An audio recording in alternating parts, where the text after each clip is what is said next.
नमस्ते दोस्तों। आज सुनिए अंतिम विदाई। वंदना के पति अरुण का तबादला कानपुर हो गया है। अगले सप्ताह वे लोग कॉलोनी छोड़कर चले जाएंगे। यह खबर सविता को अपनी पड़ोसिन आंचल से मिली। विदाई पार्टी देने के लिए तुम वंदना को अपने घर आमंत्रित करोगी? मुस्कुराती हुई आंचल ने सविता को जानबूझकर छेड़ा। उसे पार्टी देगा मेरा ठेंगा। सविता एकदम चिढ़ उठी। 2 साल पहले तक तुम दोनों कितनी अच्छी सहेलियां हुआ करती थी। अब वह मुझे फूटी आंख नहीं भाती। उसके जाने की बात सुनकर मेरे कलेजे में बहुत ठंडक पड़ी है। अपने पति के साथ तुम्हारा नाम जोड़कर उसने तुम्हें बदनाम करने की जो कोशिश की थी, उसके लिए आज तक माफ नहीं किया तुमने उसे। ऐसा गलत और गंदा आरोप क्या कभी कोई भुला सकता है? बहुत बार कोशिश की उसने फिर से मेरे साथ दोस्ती करने की, पर मैंने ही उसे घास नहीं डाली। सविता की आंखों से नफरत और गुस्से की चिंगारियां फूटने लगी। सविता को थोड़ा और भड़काकर आंचल ने उसके मुंह से कुछ अन्य चटपटी बातें वंदना के खिलाफ उगलवाई और फिर उन्हें अपनी सहेलियों के बीच बताने को विदा हो गई। आंचल के जाने के बाद सविता के मन में उस दिन की कड़वी यादें उभरी, जिस दिन वंदना ने उसे उसकी सहेलियों के बीच बदनाम व अपमानित करने की कोशिश की थी। उस दिन सविता के घर आंचल, नीलम और निशा वही थी। सविता का मूड शुरू से खराब था। उसने न चाय पी न कुछ खाया। कल शाम तुम मेरे घर किस लिए आई थी? वंदना के बोलने का लहजा झगड़ा शुरू करने का इरादा साफ दिख रहा था। तुमसे यूं ही मिलने आई थी, लेकिन इतने अजीब ढंग से यह सवाल क्यों पूछ रही हो तुम? सविता नाराज हो उठी थी। मुझे आए आधा घंटा हो गया है, मगर अब तक तुमने मुझे क्यों नहीं बताया कि तुम मेरे घर आई थी? क्या ऐसा कहना जरूरी है?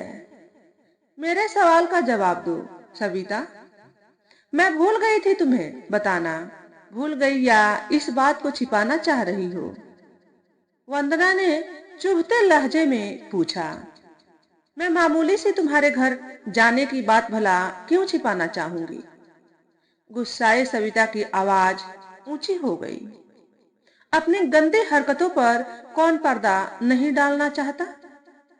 क्या मतलब? मतलब यह कि तुम अरुण पर डोरे डाल रही हो। कल शाम खिड़की से मैंने तुम्हें अरुण के गले लगते अपनी आंखों से देखा। अपनी सहेली के साथ विश्वासघात करते हुए तुम्हें शर्म नहीं आई? वंदना ने उसे सबके सामने अपमानित किया था। क्या बकवास कर रही हो? ऐसा झूठा आरोप मुझ पर मत लगाओ। सविता और ज्यादा जोर से चिल्लाई। जो मेरी आंखों ने देखा है वह झूठ नहीं है। खबरदार जो तुम कभी मेरे घर मेरी पीठ पीछे गई या अरुण से अकेले में मिलने की कोशिश की, मेरी तुम्हारी दोस्ती आज से खत्म। सुना तुमने? प्रश्नवाचक मुद्रा में देखा वंदना ने। फिर गुस्से से पैर पटकती हुई उसके घर से चली गई थी। उसके जाने के बाद सविता खूब रोई। उसे पता था कि उसकी सहेलियां इस घटना को चटकारे ले लेकर पूरी कॉलोनी में फैला देंगी। अपनी छवि के खराब हो जाने की कल्पना ने उसके आंसुओं को कई दिन तक थमने नहीं दिया था। इस घटना से 3 दिन पहले सविता का सोने का हार चोरी हो गया था। चोर कौन था इसका उसे बिल्कुल अंदाजा नहीं था, पर अपनी सहेलियों के बीच वंदना को नीचा दिखाने के लिए उस दिन उसने चोरी का इल्जाम वंदना के मत्थे मढ़ दिया। इतनी चालाक और काइया औरत मैंने अपनी जिंदगी में पहले कभी नहीं देखी। सविता ने आंखों में आंसू भर आहत भाव से कहा था। आज के उसकी जलील हरकत देखकर मेरा शक विश्वास में बदल गया है कि मेरा हार वंदना ने ही चुराया है। अब झूठा लांछन लगाकर मुझसे लड़ रही है, मुझसे संबंध तोड़कर बार बार मेरे सामने शर्मिंदा होने के झंझट से मुक्ति पा गई चुट्टी। कुछ देर उसकी हाँ में हाँ मिलाकर उसकी सहेलियां विदा हो गई थी। सिर्फ 24 घंटे के अंदर इस घटना की जानकारी पूरी कॉलोनी को हो गई। सविता ने वंदना को आज तक कभी दिल से माफ नहीं किया। यूं कुछ महीनों बाद उनके बीच औपचारिक सा वार्तालाप हो जाता, लेकिन न उनका एक दूसरे के घर आना जाना शुरू हुआ और न ही कभी दोस्ती के संबंध फिर से कायम हुए। अगली शाम सविता का वंदना से आमना सामना बाजार में हुआ। तब तक सविता अपनी दसियों सहेलियों के घरों में जाकर हाथ चोरी हो जाने व अपनी झूठी बदनामी वाली बातों की चर्चा कर आई थी। वंदना की बुराई करने व अपनी सहेलियों की सहानुभूति पाने में उसे अब भी अजीब सा सुख व शांति मिलती थी। पिछले 2 सालों में ऐसा कम ही हुआ था कि वह कॉलोनी में किसी से मिली हो और इन दोनों घटनाओं की चर्चा कर वंदना को भला बुरा न कहा हो। सुना है अगले सप्ताह कानपुर जा रही हो? सविता ने जबरदस्ती वाले अंदाज में मुस्कुराकर वंदना से पूछा। अरुण का तबादला हो गया है, इसलिए जाना तो पड़ेगा ही। वंदना भी बेचैन नजर आ रही थी। नई जगह जाकर नई सहेलियां बनाना अच्छी बात ही है। नए को पुराना होते और दोस्ती को दुश्मनी में बदलते ज्यादा देर नहीं लगती। वंदना कुछ उदास सी होकर बोली। ताली दोनों हाथों से बजती है, एक से नहीं। सविता चुप न रह सकी। अरे अब छोड़ो भी ऐसी बातों को, मुझे बहुत सी पैकिंग करनी है, मैं चलती हूँ। वंदना ने हाथ मिलाने को अपना हाथ उसकी तरफ बढ़ाया। कल रात को तुम सब घर आ जाओ ना।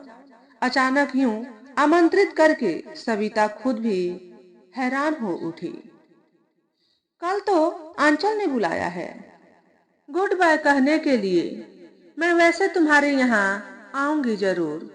अब चलती हूँ।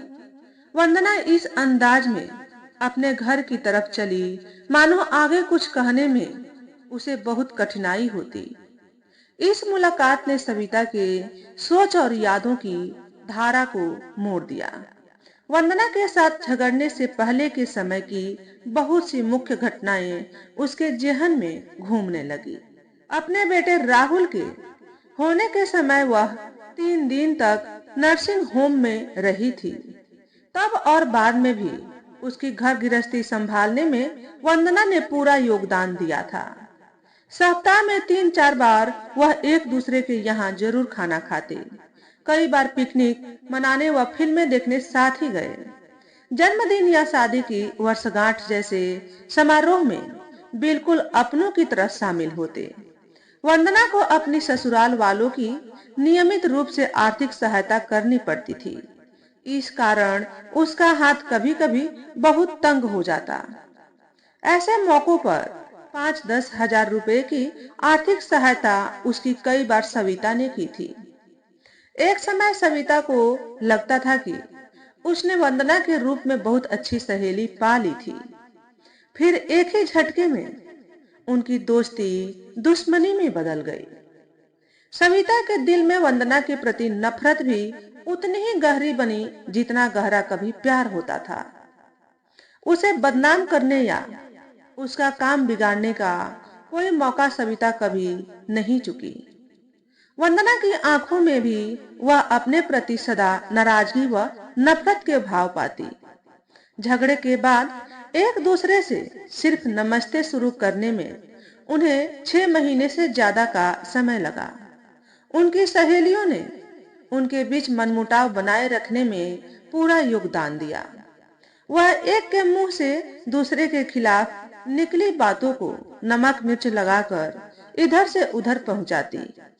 इन्हीं औरतों के सामने अपनी नाक ऊंची रखने के लिए वह बढ़ा चढ़ाकर एक दूसरे की बुराई करती। वह आमना सामना होने पर सीधे मुंह बात न करती। जैसे जैसे वंदना के जाने का समय नजदीक आता गया, सविता की बेचैनी व उदासी बढ़ने लगी। ऐसा क्यों हो रहा है, यह वह खुद भी नहीं समझ पा रही थी। वंदना जा रही है तो मैं क्या करूं? मैंने तो बहुत पहले उससे दोस्ती का संबंध तोड़ डाला था। किसी भी परिचित महिला के सामने अब भी वह बड़ी बेरुखी से कहती, लेकिन उसके दिल की इच्छा कुछ और थी। झगड़ा होने के बाद से अब तक वंदना का ख्याल उसके दिलो दिमाग पर छाया रहा। अब वह उसकी जिंदगी से निकलकर बहुत दूर जा रही थी। इस बात से खुशी या राहत महसूस करने के बजाय वह अजीब सी बेचैनी, चिढ़ व गुस्सा महसूस कर रही थी। खुद को वंदना के हाथों ठगा गया सा महसूस कर रही थी। दिन गुजरते गए और वंदना उससे न मिलने आई और न ही किसी और जगह दोनों का आमना सामना हुआ। सविता ने कई बार सोचा कि वह खुद वंदना के घर चली जाए, लेकिन हर बार मन ने उसके कदम रोक लिए। उसका आंतरिक तनाव उसके शांत रहने की हर कोशिश को विफल कर बढ़ता गया। वंदना को जिस रात गाड़ी पकड़नी थी, उस दिन दोपहर को वह सविता से मिलने अकेली आई। आखिर मुझसे मिलने आने की तुमने फुर्सत निकाल ही ली। शिकायत करने से सविता खुद को रोक नहीं पाई। पैकिंग का काम निपटने में ही नहीं आ रहा था। वंदना मुस्कुराई। अभी कुछ नहीं, पहले वह सब सुन लो जो मैं तुमसे आज कहने आई हूँ। वंदना के मुंह से शब्द फंसे फंसे से अंदाज में निकले। तुमसे बहुत कुछ कहने की इच्छा मेरे मन में भी है। वंदना, सविता भावुक हो उठी। पहले मैं कहूँ? कहो। आज के बाद न जाने कब मिलूंगी। अतीत में जिन गलतियों और भूलों के कारण मैंने तुम्हारा दिल दुखाया है, उन सब के लिए माफी मांगने आई हूं मैं। वंदना का गला रूंध गया। सविता की आंखों में आंसू छलक आए। हमारी इतनी अच्छी दोस्ती को न जाने किसकी नजर लग गई। पिछले 2 सालों में हमारे दिलों के बीच कितनी दूरियां हो गई। वह जो तुम्हारा हाथ चोरी हो गया, उसे चुराने का झूठा इल्जाम मैंने गुस्से में आकर तुम पर लगाया था। वंदना, उस दिन मैं अपने आपे में नहीं थी। उस गंदे झूठ के लिए मुझे माफ कर दो। लेकिन तुम्हारा आरोप सच था सविता। हार मैंने ही चुराया था। अपना पर्स खोलकर 2 साल पहले चोरी किया हार वंदना ने सविता को पकड़ा दिया। लेकिन उफ, मेरी समझ में कुछ नहीं आ रहा है। आखिर तुमने हार की चोरी क्यों की थी? सविता गहरी उलझन का शिकार बन गई। तुम्हें चोट पहुंचाने के लिए, तुम्हारा नुकसान करने के लिए। तुम्हारे पति से मेरे गलत संबंध हैं, ऐसा सोच कर ही तुमने मुझे चोट और नुकसान पहुंचाने की कोशिश की थी ना? हाँ, लेकिन तुम्हारा वैसा सोचना गलत था। सविता की आवाज में गहन पीड़ा के भाव उभरे। तुमने मुझे अरुण के गले से लगे हुए जरूर खिड़की से देखा होगा, लेकिन उसमें मेरा दोष नहीं था। मैं जानती हूँ इस बात को। गहरी सांस छोड़ते हुए वंदना बोली। तुम जानती हो? सविता हैरान हो उठी। लेकिन उस दिन तो मुझे ही दोषी मान रही थी। गुस्से में आदमी कुछ का कुछ कह जाता है। मैं अरुण की दिल फेंक आदत से परिचित हूँ। पता नहीं सुंदर औरतों के पीछे जीभ निकालकर घूमने की उसकी आदत कब और कैसे छूटेगी। मेरे खुलकर उसके साथ हंसने बोलने का अरुण ने गलत मतलब लगाया। शायद बहुत ज्यादा खुला व्यवहार करके मैंने ही उन्हें सह दी। और मैं चाहकर भी तुम्हें आगाह नहीं कर सकी कि अरुण से कुछ दूरी बनाए रखना। अपने पति की कमजोरी बताकर तुम्हारे सामने मैं छोटी नहीं पड़ना चाहती थी। बस तुम्हें उसके साथ खुलकर हंसना बोलता देखकर मन ही मन किलसती रही। दोषी अरुण है, यह अच्छी तरह समझते हुए भी इसी कुढ़न के कारण तुम्हें 4 औरतों के सामने बेकार की अपमानित कर गई। वंदना अचानक ही हाथों में मुंह छिपाकर रोने लगी। सविता वंदना के पास जा बैठी और उसकी पीठ प्यार से थपथपाते हुए दुखी लहजे में बोली, मुझे भी अपने खुले व्यवहार पर काबू रखना चाहिए था। तुम्हारे दिल की चिंता, तनाव और ईर्ष्या को पढ़ने की संवेदनशीलता मुझ में होनी चाहिए थी। अगर तुम मुझे जरा सा भी इशारा कर देती तो अरुण को मैं किसी भ्रम का शिकार कभी न होने देती। अपनी मूर्खता और नादानी के कारण मैंने तुम्हारी जैसी अच्छी दोस्त को खो दिया। कहते कहते वंदना सविता के गले लगकर रोने लगी। समझदार मैं भी नहीं निकली। अपनी दोस्ती की ढेर सारी अच्छी यादों को नजरअंदाज कर बस एक घटना के कारण तुम्हारे प्रति गुस्से और नफरत से भरकर कितनी दूर हो गई तुमसे। मुझे बहुत अफसोस है कि जैसे हम आज आमने सामने बैठकर अपने दिल की बातें एक दूसरे से कह रहे हैं, ऐसा हमने पहले क्यों नहीं किया। जिंदगी के पिछले 2 सालों में प्यार व दोस्ती का आनंद उठाने के बजाय नफरत और गुस्से की आग में सुलगते रहने का मुझे भी बेहद अफसोस है। वंदना वंदना को छाती से लगा सविता भी हिचकियां लेकर रोने लगी। करीब घंटा भर और बैठकर वंदना चली गई। आपस में गले मिलते हुए दोनों ही बहुत उदास और थकी हारी सी नजर आ रही थी। कॉलोनी की औरतों को यह देखकर बेहद आश्चर्य हुआ कि एक दूसरे से पक्की दुश्मनी रखने वाली वंदना और सविता अंतिम विदाई के क्षणों में खूब रोई। पिछले 2 सालों से नफरत उनकी जीवन शक्ति को सक्रिय कर रही थी। अब तबादले के कारण वह नफरत समाप्त हो गई। भीतर का खालीपन और 2 साल तक प्यार व दोस्ती से वंचित रहने का अफसोस उन्हें इतना ज्यादा रुला रहा है, यह बात वहां उपस्थित कॉलोनी की औरतें नहीं समझ सकती थी। तो दोस्तों, आज के वीडियो में बस इतना ही। अगर हमारे द्वारा बताई गई कहानी थोड़ी सी भी अच्छी लगी हो तो वीडियो को लाइक और शेयर करें।